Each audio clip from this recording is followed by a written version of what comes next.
की नदियां बह रही थी तब राहुल गांधी बच्चा था क्या? क्यों नहीं अपनी माँ से, अपने दादा से, अपने बाप से सवाल पूछा कि जम्मू कश्मीर के अंदर किस तरह से वहां पर नरसंहार किया गया? ये उसके साथ गठबंधन करके आए हैं जिसको कश्मीर की जनता ने लात मार के भगाया। महबूबा मुफ्ती और उमर अब्दुल्ला का लड़का, लात मारी है वहाँ की जनता, फारूक अब्दुल्ला का लड़का, ठीक है, लात पड़ गई वहाँ से। अब ये लोग जो 70 साल तक झंडा नहीं फहरा पाए, वो वहाँ जाकर कह रहे हैं कश्मीर मेरे दिल में बसता है। राहुल गांधी कह रहे हैं कि हमने मोदी का कॉन्फिडेंस डाउन कर दिया, गिरा दिया है। 56 इंच की छाती वाला छाती सिकुड़ के घूमते हैं। 56 इंच की छाती 56 इंच की है, मोदी की छाती ना सिकुड़ी है ना सिकुड़ेगी। लोकसभा चुनाव के बाद में नहीं रही वो 56 इंच की। अगर देखिए ठीक है उनकी सीटें कम हुई हैं, लेकिन आप तो 411 415 सीटों पे थे कांग्रेस पार्टी। राजीव गांधी जी के टाइम में भारतवर्ष की राजनीति में इतिहास से सबसे ज्यादा सीटें जीतने वाली कांग्रेस पार्टी थी। आज 99 के आंकड़े पे अटकी हुई है। सोचने की आवश्यकता तो राहुल गांधी जैसे परिपक्व नेता को है, तो दूसरों के ऊपर सिर्फ आरोप लगाते हैं और अपने घर में जागते तक नहीं। जम्मू कश्मीर की बड़ी पार्टी बड़ा विश्वास भी कर रही है, फारूक अब्दुल्ला का समर्थन है। अब अमित शाह जी को चिंता ये है कि अब शंकराचार्य हिल जो है वो तख्त सुलेमान वापस से बन जाएगा। आपको भी लग रहा है क्या कि ये जोड़ी जो है कुछ इस तरीके की करामत कर सकती है? सर ये कुछ नहीं करेगी, एक बात बताइए, करना होता ये उसके साथ गठबंधन करके आए हैं जिसको कश्मीर की जनता ने लात मार के भगाया। महबूबा मुफ्ती और उमर अब्दुल्ला का लड़का, लात मारी है वहाँ की जनता, फारूक अब्दुल्ला का लड़का, ठीक है, लात पड़ गई वहाँ से। अब ये लोग जो 70 साल तक झंडा नहीं फहरा पाए, वो वहाँ जाकर कह रहे हैं कश्मीर मेरे दिल में बसता है। खून का रिश्ता नहीं। खून का रिश्ता है सर। एक बात तो, पहली बात तो दिल में बसना और खून का रिश्ता जिससे होगा उसको तो सुई भी चुभने नहीं देता इंसान। इन्होंने वहाँ हमारा शौर्य, हमारी सेना को पत्थर खिलवाए हैं। वहाँ आए दिन कश्मीरी पंडितों का नरसंहार करके भगाया गया है, बहन बेटियों का वहाँ पे जालिब गालिब का नारा दे करके बलात्कार किया गया है। गिरजा टिंकू का आरे से काट करके उसको मौत के घाट उतारा गया। तब ये क्या दिल में प्यार और खून का रिश्ता कहाँ गायब था? और 70 सालों तक आप कश्मीर में फटके तक नहीं, दूर दूर तक। जब धारा 370 मोदी जी ने हटाई तब जाकर के आपको याद आया अरे कश्मीर स्विट्जरलैंड जैसा है, स्वर्ग है, वहां जाकर के हम दोनों बहन भाइयों को बर्फ से खेलना चाहिए। वहां जाकर के लद्दाख की सड़कों पे महंगी बाइक लेकर के राइडिंग करनी चाहिए। वहां शिकारा के अंदर बैठना चाहिए, डल लेक के अंदर। तब आपको याद आया कि भैया ये कश्मीर हमारे भारत का हिस्सा है। उसके बाद आ जाइए, आज आप वहाँ इलेक्शन डिक्लेयर हो गया तो आपको याद आ गया भैया मैं वहाँ जाकर के बता दूं कि भैया मेरा तो खून का रिश्ता है, मेरा तो नाना मेरी दादी सब यहाँ के ही आप ही के परिवार के। मेरी बहन तो कहती है हम कश्मीरी ब्राह्मण हैं। वो बात हो रहा है कि लालू जी के घर से मटन आता है तो चपाचप खाती हैं चपाती के साथ। तो कौन से ब्राह्मण है, कौन सी धूल झोंकने वाले ब्राह्मण है, तो ये तो हमें पता नहीं।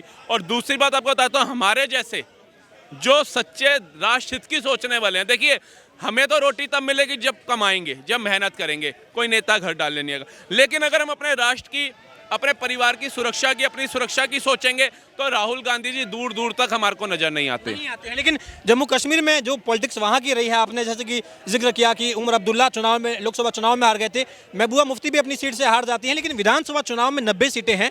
परिसमन के बाद कई चीज़ें बदलती हैं। तो ये बार बार ये कहा जा रहा है कि अब जो नेशनल कॉन्फ्रेंस का जो एजेंडा रहा है कि एक झंडे की मांग होती है, जम्मू कश्मीर के अलग झंडे की मांग होती है, क्या राहुल गांधी भी उसका समर्थन करेंगे? वो क्यों, वो तो पहले ही कह चुके हैं हम 300 धारा 70 जो चेंजेस हुआ है इसको खत्म करेंगे, कश्मीर को उसका हक दिलाएंगे। कश्मीर का हक कौन सा दिलाओगे? कश्मीर में कश्मीरी पंडितों का हक था, वो आप दिला नहीं पाए।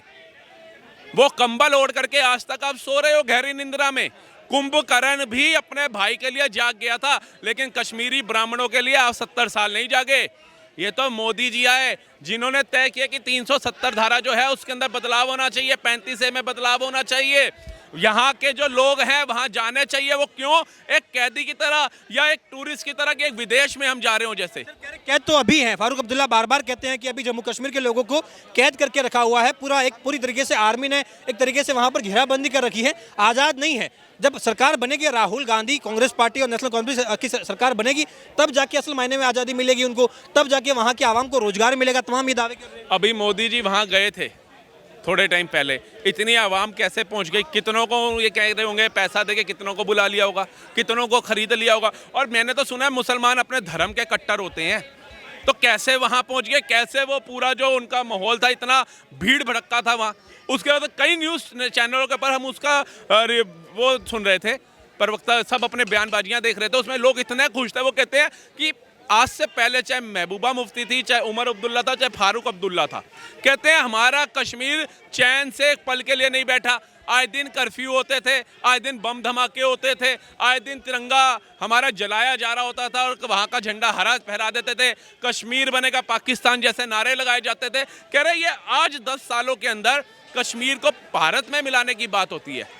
हमारा तिरंगा झंडा फर्क से गर्व से लहराया जा रहा है। क्यों ये सब हो रहा है? जहाँ पैदल इंसान नहीं चल सकता था, वहाँ जम्मू से श्रीनगर तक ट्रेन चला दी। सबसे ऊपर हाइट पे वर्ल्ड रिकॉर्ड बना दिया ट्रेन चलाने का, चनाब ब्रिज बना करके। तो ये सब मैं कहता हूँ 10 सालों में क्या हुआ? 60-62 साल आपका राजनीतिक प्रधानमंत्री रहे, आपके परिवार के क्यों नहीं कर पाए ऐसा? और आज तक हमारे को अमरनाथ जाने के लिए 80,000 सैनिकों की सिक्योरिटी क्यों चाहिए अपने ही देश के अंदर?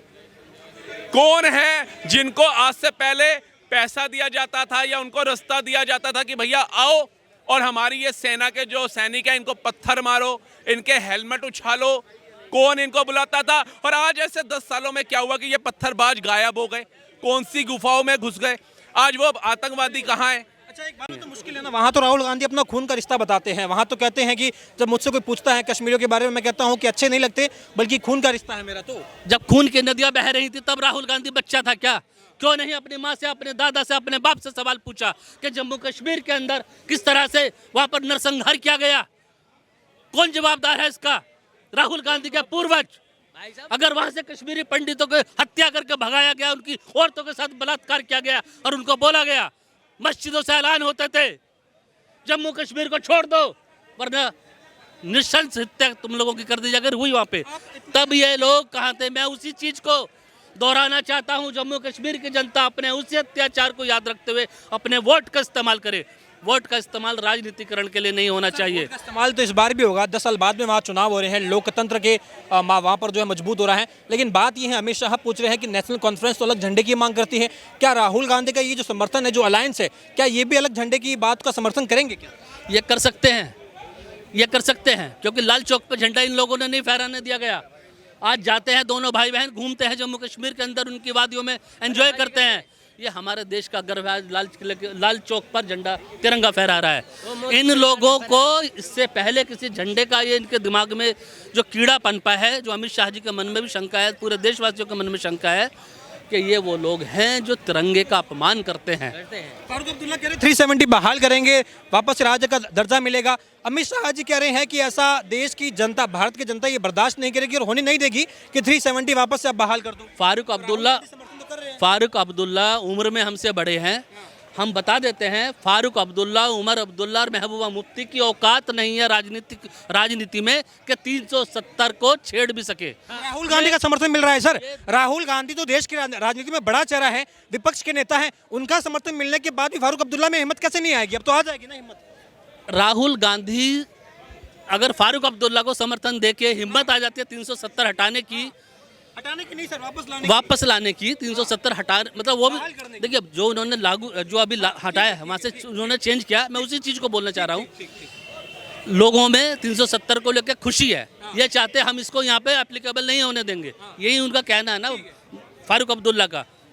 तो देश की जनता ने, 140 करोड़ जनता ने संसद के भीतर बैठकर नरेंद्र मोदी सरकार को बोला कि इसको आप हटाइए, वहाँ पे शांति बहाल कीजिए, लोगों के जो हक हैं वो उनको मिलना चाहिए। और ये लोग लोगों के हक छीनने की बात कर रहे हैं। हक छीन के नहीं लिया जाएगा, भीख भी नहीं दिया जाएगा। ठीक है, समझ में आता है। लेकिन अमित शाह तो उनकी शंकाएं तो इस हद तक जारी हैं, कह रहे कि अगर राहुल गांधी और फारूक अब्दुल्ला का जो ये अलायंस है, ये चाहता है कि शंकराचार्य हिल जो है वो वापस से जो है कहीं ना कहीं सुलेमान का किला बन जाए, वापस से इस तरीके की वहाँ पर राजनीति हो रही है कि तख्त सुलेमान कर देंगे शंकराचार्य हिल को। क्या आपको भी लग रहा है कि अगर ये जोड़ी जीत जाएगी तो तख्त सुलेमान हो जाएगा? ये कुछ भी कर सकते हैं, ये कुछ भी कर सकते हैं। संविधान के बदलने वाले लोग हैं, रात के अंधेरे में बैठकर संविधान के अंदर सेकुलर शब्द जोड़ने वाले ये लोग हैं। ठीक है, तो इनके ऊपर अब विश्वास हम नहीं करते। देश की जनता कांग्रेस पार्टी के ऊपर, कांग्रेस अलायंस के ऊपर कोई विश्वास नहीं करती है, नहीं करती।